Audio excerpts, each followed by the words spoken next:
ગઈ ડિસેમ્બરે 2025માં સરખેજમાં એક લૂંટના બનાવ બન્યા હતા અને એ 5 ફેબ્રુઆરીએ એલિસ બ્રિજ પોલીસ સ્ટેશનમાં એક ચોરીના બનાવ બન્યા હતા.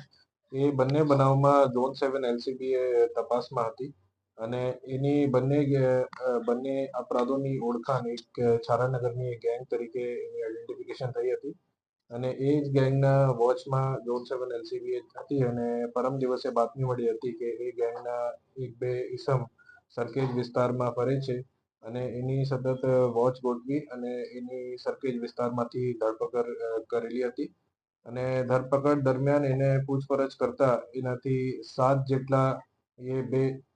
જેટલા ગુનાની કબૂલાત કરેલી છે, જેમાં 2 ઓળવના ઈજા કરીને બળજબરીથી કઢાવવા અને બોપલ પોલીસ સ્ટેશનમાં એક ચોરી અને એક રામોલમાં ચોરી અને એક સોલા પોલીસ સ્ટેશનમાં પણ ચોરીને કબૂલી હતી અને એની અંગ ઝડપી દરમિયાન ટોટલ 8 લાખ જેટલા કેશ અને 2 ચોરસા ચાંદીના જેની કિંમત 2.5 લાખ રૂપિયા છે અને એ ચોરી અને લૂંટના સામાન જેને કે એલએનકી અને હીરાકડી જેવું ટૂલ્સ એ પણ મળેલા છે.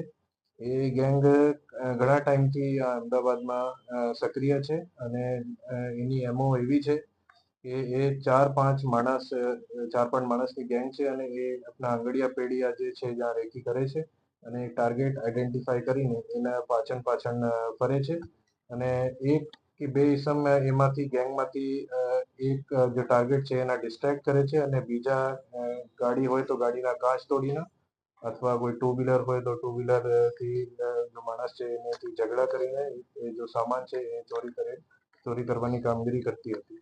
જો આરોપી अपने गिरफ्तમાં છે એમાં એક છે પ્રતીક પાંડવેકર.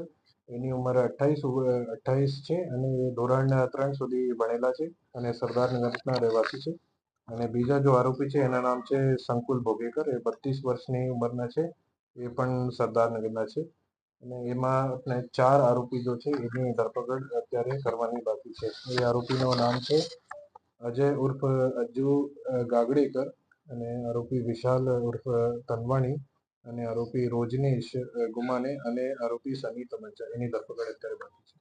ગુનાહિત ઇતિહાસ શું છે આ લોકો? એના ઘણા બધા ગુનાહિત ઇતિહાસ છે. જો આરોપી સંકુલ છે એની ઉપર 7 જેટલા ગુના છે અને આરોપી પ્રતીક છે જે 7 જેટલા ગુના એના ઉપર પણ છે.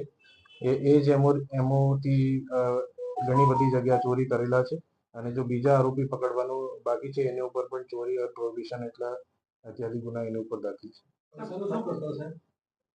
સોરી, એ આર્થિક લાભ માટે ચોરી કરતા હતા અને આપણા ઘર ચલાવવા માટે ચોરીના વ્યવસાય કરતા હતા.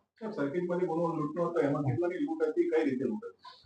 એ લૂંટ 10 લાખની હતી અને એમાં જો ટાર્ગેટ હતા એને 1-2 ઈસમ ડિસ્ટ્રેક્ટ કરીને અને એ જો રાસ્તા જતા હતા એને અનલોફુલી એના રાસ્તા રોકીને અને બીજા જો માણસ હતા એ ગાડીમાંથી કાચ તોડીને હીરાકંડીથી અને એમાંથી જો બેગ હતા 10 લાખના એ લૂંટી લીધા હતા.